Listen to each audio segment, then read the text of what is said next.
Before Blizzard Entertainment achieved widespread fame as the publisher of the Warcraft and StarCraft franchises, the company was a third-party developer of games for the PC, Macintosh, Super Nintendo, and Genesis platforms.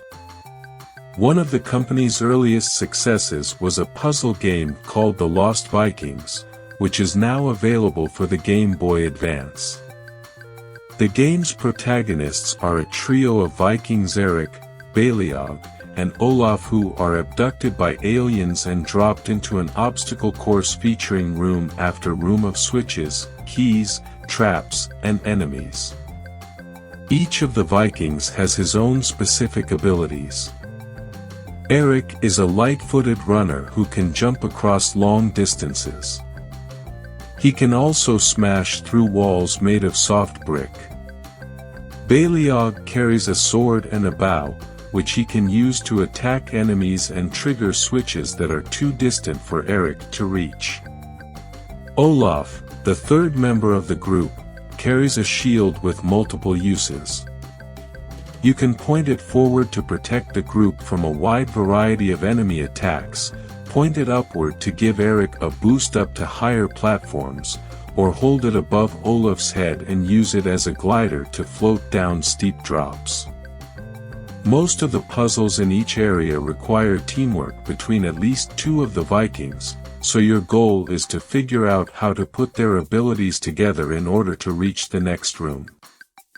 What makes The Lost Vikings so unique is that all three characters occupy their own space in the same environment. When you switch to a different character, the one you were just using stays put right where you left him. As such, you need to take care not to leave Eric or Baliog sitting in situations where they'll be pounced upon by enemies. Many times, you'll have to move Olaf into position to block enemies while you use Eric and Baliog to push switches or acquire keys. In some instances, there are power-up items available that any of the Vikings can use, such as bombs for clearing away stones or food items that replenish stamina. The only way to successfully solve a puzzle is to guide all three characters to the exit, but you have an unlimited number of retries with which to do so. The Lost Vikings is a challenging game, and it features 37 levels, so it takes a while to finish. Some traps are impossible to avoid until you've experienced them at least once, and you'll often find yourself in split-second situations where you need to organize the Vikings in a specific order that you can discover only through trial and error. This sort of challenge may seem tedious to some people, especially since you spend a great deal of time in the game just catching the characters up to one another. Blizzard at least made it easy to take breaks in the GBA version, as it includes a battery save that lets you continue from the level you left off on. Unfortunately, this also eliminates one of the best side effects of the password system from the older Super NES and Genesis versions, the ability to replay previously completed levels. For the most part, the GBA version of The Lost Vikings looks and sounds identical to the Super NES version. As such, the graphics and audio are passable, even though they don't particularly take advantage of the horsepower afforded by the GBA hardware. Each environment is designed with a different atmosphere in mind, including jungle, Egyptian, Candyland, factory, and alien locales. The backgrounds are primarily composed of solid, drab colors, and much of the movement you'll see comes from the Vikings themselves or from the various enemies scattered throughout each environment. You'll also see a few waterfalls and lava flows here and there, but nothing in the way of transparency or scaling effects.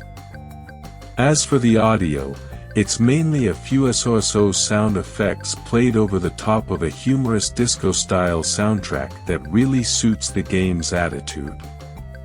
If you're a fan of puzzle games and never had the chance to play The Lost Vikings when it was available for the PC, Super NES, or Genesis, then you'll probably get a decent amount of enjoyment out of this newer GBA version.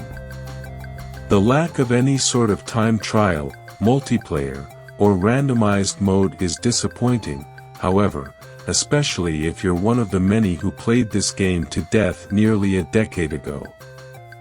The Lost Vikings is a revolutionary, side-scrolling puzzle platformer developed by Silicon and Synapse, later Blizzard Entertainment, and published Interplay for the Super Nintendo. It was later re-released for the Amiga, MS-DOS, Mega Drive/Genesis, Game Boy Advance, and Battle.net. I originally enjoyed The Lost Vikings on the SNES, so that will be the slant of my review. The three misplaced Vikings are Baleog the Fierce, Eric the Swift, and Olaf the Stout, who are abducted from their tranquil lives of enjoying Viking-like things like picking berries, pillaging and prima nocta. An alien race known as the Crotonians has kidnapped the Vikings to hold as specimens in their intergalactic zoo.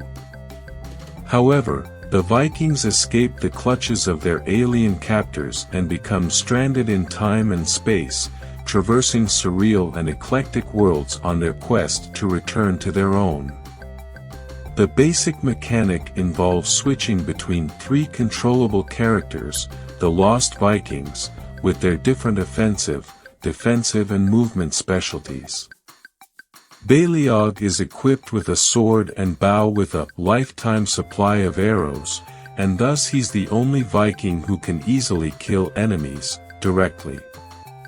His arrows can also be used to trigger switches and machinery from a distance. Eric is the most mobile and the only Viking who can jump.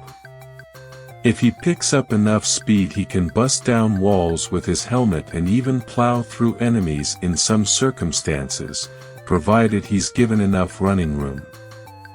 Thirdly, Olaf can use his shield to block the advance of monsters and their attacks, and even use it like a parachute to descend slowly and safely from any height.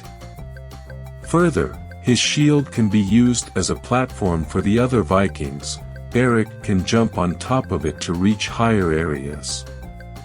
The goal is to navigate all three of them to the exit door at the end of each stage, utilizing their abilities to avoid damage, open doors, manipulate items, and kill enemies. Each Viking can take 3 hits before expiring, and if they die from being attacked, shot, electrocuted, blown up, crushed or from falling, you will not be able to complete the stage. Despite the simplicity of the mechanics and the deceptive childishness of the concept and humor, The Lost Vikings winds up into a tight ball of complexity and difficulty in its mid to later levels. Enemies become much more ferocious and the puzzles more cerebral as you progress.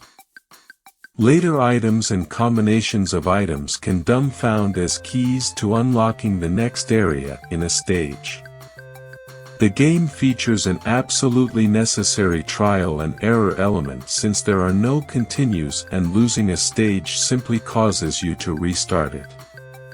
There are an infinite number of worlds in the multiverse and the Vikings will find themselves lost in prehistory, in pyramids, even in a world of candy and balloons. It's up to you to get the 3 Norse amigos back to their wives and children in one piece. They may be lost, but they certainly won't stop to ask for directions.